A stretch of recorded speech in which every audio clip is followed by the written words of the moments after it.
chapitre 17. Jean chapitre 17.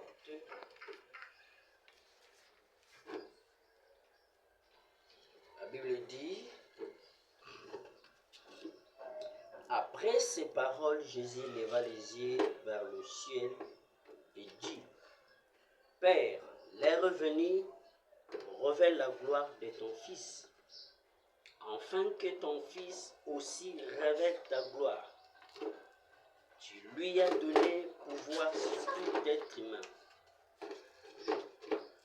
afin qu'il accorde la vie éternelle à tous ceux que tu lui as donnés. Or, la vie éternelle, c'est qu'ils te connaissent, toi, le seul vrai Dieu, et celui que tu as envoyé, Jésus-Christ. Je révélai ta gloire sur la terre. Je terminai ce que tu m'avais donné à faire. Maintenant, Père, révèle toi-même ma gloire auprès de toi, en me donnant la gloire que j'avais auprès de toi avant que le monde existe. Je t'ai fait connaître aux hommes que tu m'as donnés. Du milieu du monde, ils étaient à toi et tu me les as donnés. Et ils ont gardé ta parole. Maintenant, sauve que tout ce que tu m'as donné vient de toi. En effet, je leur ai donné les paroles que tu m'as données et ils les ont acceptées et ils ont vraiment reconnu que je suis sorti de toi et ils ont cru que tu me l'as envoyé. Que Dieu bénisse la lecture de sa parole. Amen. Que le Seigneur bénisse encore une fois de plus. Amen. Alors, par la grâce du Seigneur, nous allons encore essayer d'ajouter quelque chose sur ce que nous avons vu le mercredi. Nous sommes en train de parler sur ce grand thème, la divinité de Jésus-Christ. Un sujet que le monde n'a pas compris, le contour, la signification et l'importance de la divinité. Donc, connaître le Dieu que vous adorez est l'étape la plus importante de la vie chrétienne. Vous ne pouvez pas faire le pas si vous n'avez pas compris la divinité. La divinité est la première des choses en venant au christianisme que vous devez faire. Alors, nous sommes en train de parler sur la divinité, de qui est Jésus-Christ. La divinité de Jésus-Christ, ce n'est pas l'homme de Galilée, mais la divinité, c'est le Dieu, le Créateur. C'est lui qui nous a créés. C'est lui qui a créé ce monde, c'est lui qui a créé tout ce qui est sur la terre. Et ce Dieu-là avait appris, ou il a pris un nom humain. Et c'est au travers de ce nom-là qu'il a remis ce qui concerne la bénédiction, la délivrance, la guérison, tout ce dont nous avons besoin sur la terre, nous l'obtenons en employant ce nom. Alors, ce nom humain de Dieu a commencé à être utilisé, c'était après la dispensation du Fils. C'est après la dispensation du Fils que nous voyons maintenant les noms du Seigneur Jésus-Christ a commencé à être utilisé. Alors, nous avons vu avec vous le mercredi que Dieu étant Dieu, dans l'Ancien Testament, on ne l'a pas adoré dans le nom du Seigneur Jésus-Christ, mais dans l'Ancien Testament, on l'a adoré par le titre. Abraham l'a adoré en utilisant le Jéhovah Jireh, celui qui a pourvu pour le sacrifice lorsqu'il est allé sacrifier Isaac. Adam l'a adoré dans le jardin d'Éden comme étant l'Éternel. Moïse l'a rencontré dans le désert comme étant le Je suis. les enfants d'Israël ont adoré, on appelle l'Adonai, El Shaddai, tous ces noms dont vous connaissez, ce sont des titres, ce ne sont pas les noms de Dieu, mais ce sont des titres qui composent le nom du Seigneur Jésus-Christ. Donc, tout au long, après avoir créé le monde, il avait créé les anges, et quand il a créé les anges, il est sorti de cette fontaine qu'on appelle l'arc-en-ciel à 7 couleurs, qui est la source de tout, parce qu'il était Elohim au commencement. Et lorsqu'il était Elohim, il vivait seul avec ses pensées. Alors Dieu n'avait besoin de personne, il n'avait pas besoin de l'adoration, parce qu'il était seul, il existait par lui-même. Mais il vivait seul dans l'éternité. Alors de lui-même, il a conçu ses attributs. Il dit non, je ne peux pas rester seul. Je dois avoir les sujets au travers lesquels il doit m'adorer. Les sujets au travers lesquels je dois communier avec eux. Les sujets au travers lesquels je peux parler avec eux. Voilà de là où Dieu a commencé à penser comment il peut devenir un objet d'adoration. Parce que le mot Dieu signifie l'objet d'adoration. Alors, il doit sortir de l'éternité, là où il était dans le temps. Il était l'arc-en-ciel à 7 couleurs. Et il est sorti de l'éternité pour commencer les temps, pour commencer la création. C'est là où il a créé les anges. Alors, les anges devaient l'adorer. C'est ce qu'on appelle le culte divin. Donc, la divinité vient du mot divin. Alors, Dieu s'est fait un être divin, surnaturel, au travers lequel il est devenu l'objet d'un culte ou d'adoration. C'est ça la divinité. Donc, Dieu est sorti de l'éternité, là où il était Elohim, pour devenir un objet d'adoration, devenir un objet de culte. Alors, les anges pouvaient l'adorer, parce qu'il était devenu l'objet d'adoration. Mais maintenant, en lui, comme il avait conçu son plan de la rédemption, il avait 3 attributs qui devaient se révéler. La même personne, il avait 3 attributs. Sa nature était divine, sa façon de se révéler était, il garde sa parole. Il est ni moins ni plus que sa parole. Donc, il est ce qu'il est, sa parole. Quand vous allez dans Jean chapitre 1er, il dit au commencement était la parole. Et la parole était avec Dieu. C'est-à-dire que Jean était avant que le temps commence. Alors que Moïse a parlé dans le livre de Genèse qu'au commencement, Dieu créa le ciel et la terre. Donc avant que Dieu puisse créer les cieux et la terre, il a d'abord créé dans l'éternité ou dans le temps. Il a créé les anges pour que les anges l'adorent et que les anges le louent. Maintenant, quand il a créé la terre, il a placé Adam sur la terre et en Adam, il a mis la tribu du péché. Et cette tribu du péché a pour but de révéler la tribu de Dieu qu'on appelle Sauveur. Et en même temps, l'homme devait tomber malade pour que Dieu révèle son attribut du Sauveur. En même temps, l'homme devait se dépendre de Dieu. Dieu n'a pas créé l'homme pour qu'il se dépende de lui-même. Il a créé l'homme pour que l'homme puisse se dépendre de lui.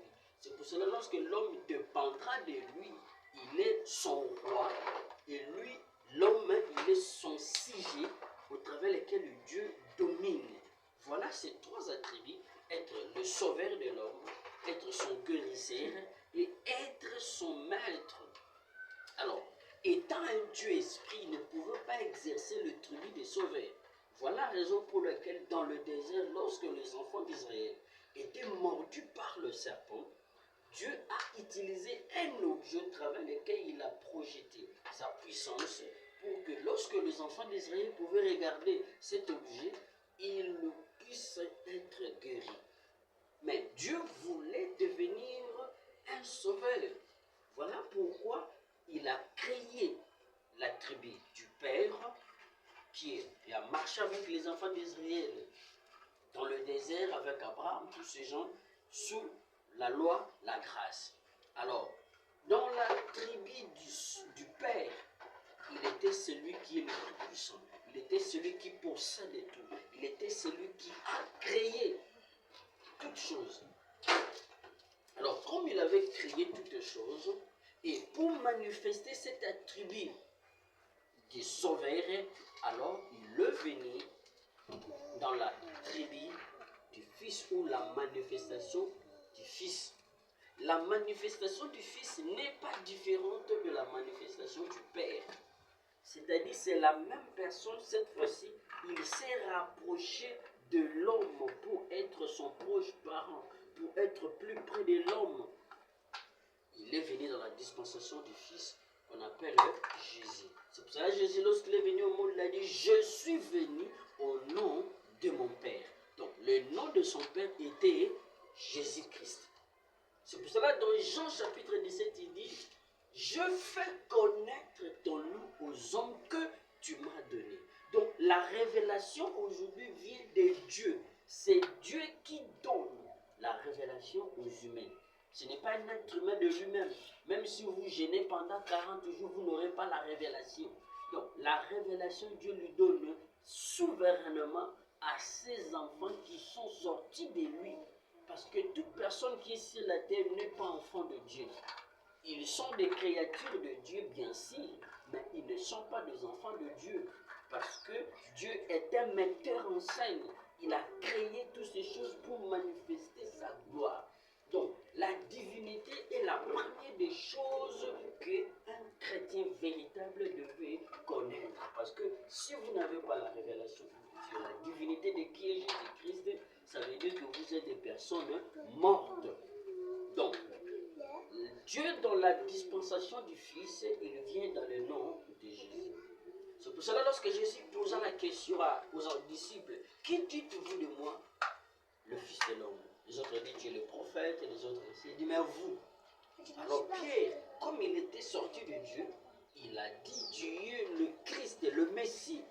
Il a dit ah Pierre, ce n'est pas le sang et qui t'a révélé cela, ni la pensée humaine, mais c'est mon Père qui est dans le ciel. Donc, lorsque vous avez la révélation de qui est Dieu, Dieu vous donne le pouvoir. Dieu vous donne la clé de la réussite, la clé de la bénédiction, la clé de tout.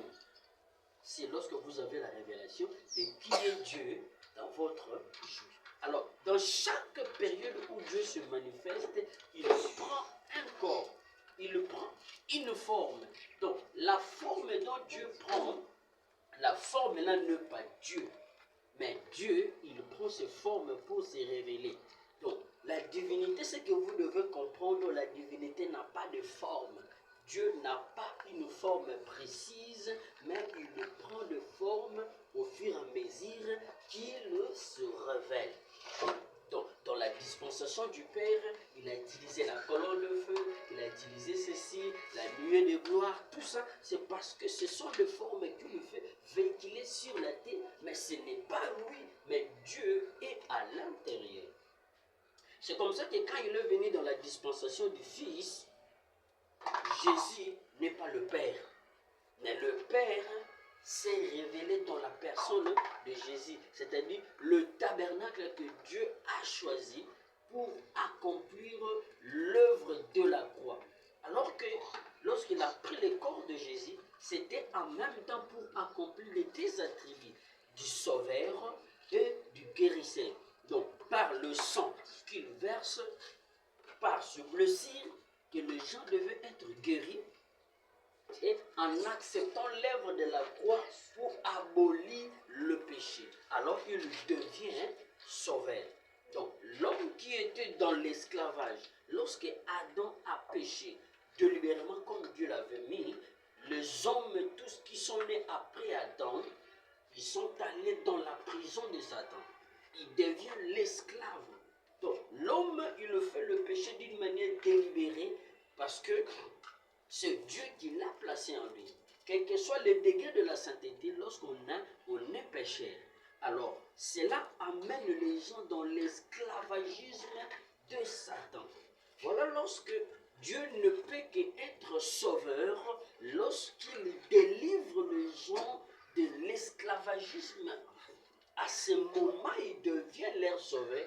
La reconnaissance de ces gens-là envers la personne qui les a sauvés, c'est l'adoration. Il devient un objet de culte. Il devient un objet d'adoration. Donc voilà comment Dieu a voulu prendre l'adoration. C'est en sauvant l'homme qui était tombé dans le péché et le ramener dans la présence du Sauveur. Lorsque l'homme verra cette œuvre accomplie, il dira que c'est lui qui m'a sauvé. Alors comme c'est lui qui m'a sauvé, il est mon sauveur. À chaque fois que je serai en difficulté, je leverai les mains vers lui, je crierai, oh Sauveur, sauve-moi. À chaque fois que le danger viendra, je crierai, Seigneur, sauve-moi. C'est ce que David faisait dans l'Ancien Testament. Alors, Dieu a voulu maintenant révéler son nom humain pour que les êtres humains puissent l'adorer, pour qu'il n'y ait pas la confusion. C'est pour cela qu'il a pris le nom de Jésus-Christ. Et nous parlons de la divinité de Jésus qui est le Père. Alors Jésus étant le Fils qui est né par Marie, il a pris le nom de son Père. Il a dit lui-même ici dans Matthieu 17 que je suis venu au nom de mon Père. Donc je porte le même nom avec mon Père. Il dit, Père, j'ai révélé aux hommes que tu m'as donné. Donc, il a révélé les noms de Dieu. Il dit, les hommes devaient connaître le seul vrai Dieu. Donc, Jésus, la mission qu'il avait, non seulement d'aller à la croix, mais de faire connaître le véritable Dieu, qui est Jésus-Christ. Donc, c'est ça la divinité. Lorsque vous avez des difficultés à faire la différence entre Jésus, le corps, et Jésus-Christ, vous avez un problème de naissance. Or, la première des choses, lorsque Dieu vient, il nous donne la révélation de qui il est. Et c'est cette révélation qu'on appelle la nouvelle naissance. La nouvelle naissance n'est pas lorsque vous allez dans les eaux de baptême. La nouvelle naissance, vous le recevez avant d'aller dans les eaux de baptême. Donc, le baptême n'est qu'un acte que quelqu'un accomplisse pour entrer dans la communion fraternelle. Mais ce n'est pas le baptême qui sauve, c'est la révélation de qui est Jésus-Christ.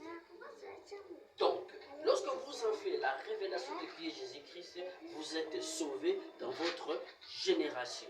Donc, Dieu a caché ces choses. C'est pour cela que Jésus a dit, Père, je te loue parce que tu as caché ces choses aux yeux des sages et des intelligents, mais tu as révélé aux enfants qui veulent apprendre, c'est-à-dire les enfants qui sont sortis de Dieu.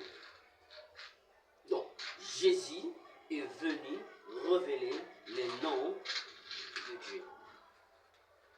Alors, la dispensation du Fils, il est venu révéler la tribu du Père et la tribu du Sauveur. Alors, lorsque nous prenons et rendre un service à Dieu, comme le prophète le dit, il dit que là où Dieu a placé son nom pour l'adorer, là où réside son nom, c'est dans le nom de Jésus-Christ. C'est là où vous rencontrez Dieu. C'est le lieu d'adoration. C'est le lieu d'exaucement de votre prière. Et le nom de Jésus-Christ est une tour forte où les saints devaient se réfugier, où les enfants de Dieu devaient se réfugier. Lorsque vous vous réfugiez derrière ce nom, le diable ne peut pas vous atteindre parce qu'il sait que c'est lui qui l'a vaincu, c'est lui qui l'a créé. Donc, quand pour la bénédiction, nous prions notre prière, nous utilisons le nom du Seigneur Jésus-Christ. C'est pour cela que Jésus, comme lui qui devait enseigner dans le Nouveau Testament, il devait introduire la foi véritable. Il dit, ayez foi en Dieu quand vous demandez quelque chose en mon nom. Quand vous demandez, la prière devait se terminer par le nom du Seigneur Jésus-Christ. La prière devait commencer par le nom du Seigneur Jésus-Christ. Donc, Jésus le Fils n'est pas différent du Père. C'est seulement le corps de la même personne qui est venu se révéler. C'est pour cela lorsque Jésus, en partant, lorsqu'il a dit à ses disciples, allez baptiser au nom du Père, Fils et Saint-Esprit. Maintenant, comme les gens n'ont pas la révélation de qui est Jésus-Christ, l'Église catholique ou les autres églises sont allées baptiser au nom du Père, Fils et Saint-Esprit, faisant de cela 3 dieux. Or, ce n'est pas 3 dieux, mais ce n'est qu'un seul Dieu dans 3 phases de manifestation. La même personne qui se révèle mieux pour que les gens s'approchent de lui. Donc, le nom de Jésus-Christ, c'est le nom de notre Dieu. Le nom de Jésus, c'est le corps, le tabernacle au travers lequel Dieu était venu pour manifester sa parole. Donc, le corps de Jésus était le tabernacle au travers lequel Dieu a utilisé pour que nous puissions l'adorer et payer le prix du péché pour ramener l'homme dans sa présence. Le frère Branham le dit dans Hébreux chapitre 7, deuxième partie, prêché en 1957, le 9, le 22 septembre, paragraphe 69, il dit, ce Melchisedec n'était pas Dieu. Et ce Messie n'était pas Jésus, car il était Dieu. Et ce qui faisait la différence entre Jésus et Dieu, Jésus était le tabernacle dans lequel Dieu demeurait. Donc, Dieu est venu demeurer dans le tabernacle qu'on appelle Jésus. Et au travers de la mort de Jésus, Dieu a effrayé une voie où il devait tabernacler dans notre tabernacle, c'est-à-dire nous et vous. Comme nous sommes sortis de lui, nous sommes des tabernacles au travers lequel Dieu habite en nous. Nous ne prions pas un Dieu qui est au ciel. Nous prions un Dieu qui est en nous, qui vit en nous. Donc, si Dieu ne vit pas en toi, il ne peut pas être ton Dieu. Tu ne peux pas prier un Dieu qui n'est pas en toi. Beaucoup de gens prient, mais un Dieu imaginé. C'est pour ça qu'ils n'ont pas de réponse. C'est pour cela qu'ils tournoient. Mais la révélation de qui est Dieu, ça vous donne la force. Ça vous fortifie. Ça vous amène à avoir la victoire sur le péché. Donc, la divinité de Jésus-Christ, c'est la chose la plus importante que le monde a manqué de reconnaître. Les gens vont à l'église, ce sont des religieux. Ils ne savent pas qui est Dieu. Avoir le miracle, ce n'est pas Dieu. Mais le nom de Jésus est tiré du nom de Jésus-Christ qui est le nom de notre Dieu. Donc, Dieu, dans la dispensation du Fils, il est venu uniquement établir cette relation qui était coupée entre Dieu et les hommes. Donc, Jésus était l'échelon manquant qui manquait entre Dieu et les hommes. Pour restaurer la communion, pour ramener la communion de Dieu avec ses enfants. Donc, voilà aujourd'hui. Si vous ne connaissez pas la divinité, vous êtes un homme vaincu. Vous prierez un Dieu imaginaire. Vous êtes une femme vaincue. Vous prierez un Dieu imaginaire. Vous n'aurez pas de résultat parce que tout simplement, vous n'avez pas la révélation de qui est Jésus-Christ. Donc, la révélation de qui est Jésus-Christ n'est pas un corps, mais c'est Dieu. Il a dit, ceux qui adorent Dieu adorent un esprit en vérité. En esprit, lorsque vous avez le même esprit que lui, lorsque vous comprenez que c'est Dieu, n'est pas un objet physique, mais c'est un objet spirituel qui entre dans une dimension. Donc on prie Dieu lorsqu'on sent une présence. Et lorsque vous vous sentez dans sa présence, la prière n'est pas la multiplication de mots. La prière n'est pas taper les mains. La prière n'est pas taper les pieds. La prière n'est pas crier.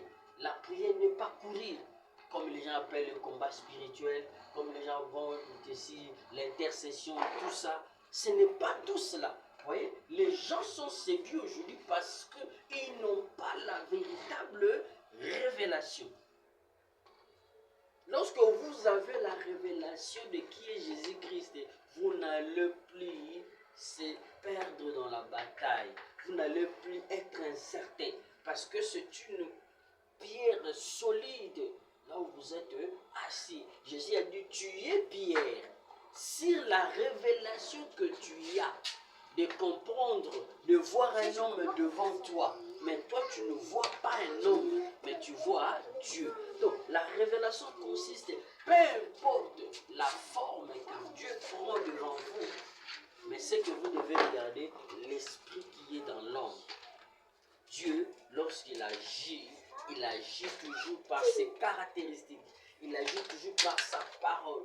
Donc, il place la parole devant. Les dons peuvent amener les gens en enfer. Tu peux avoir le don de prophétie, le don de parler en langue, le don de faire de miracles. C'est une bonne chose. C'est un pas pour amener les gens vers Dieu. Mais quel est le message que vient après avoir accompli le signe? S'il n'y a pas la parole, s'il n'y a pas l'esprit, alors le don là vient du diable. Parce que Satan fait des miracles. Satan guérit les gens. Satan parle en langue, les sorciers parlent en langue, mais ce n'est pas cela qui leur fait des enfants de Dieu. On est l'enfant de Dieu lorsqu'on a la révélation de qui est Jésus-Christ. Parce que lorsqu'il vient vous donner la révélation, en même temps, il vous révèle qui vous êtes. Il vous révèle que vous faites partie de lui. Vous-même, vous êtes divin.